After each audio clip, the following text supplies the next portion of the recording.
two comments that stood out to me were on that issue of costs and employees bearing the costs. And one was that costs are not being reimbursed is a penalty for working from home, so there's a negative associated with it. And another participant said employers are making huge cost savings from this migration of work. So clearly workers are concerned about that issue of cost being transferred.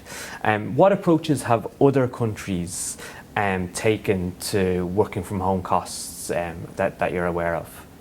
Quite a few countries in Europe are looking or have introduced legislation related to remote working and flexible working.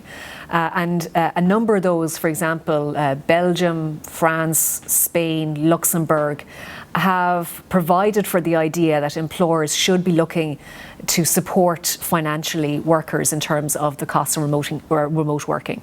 So the Belgian legislation specifically mentions, that employers should reimburse people for internet and communication costs.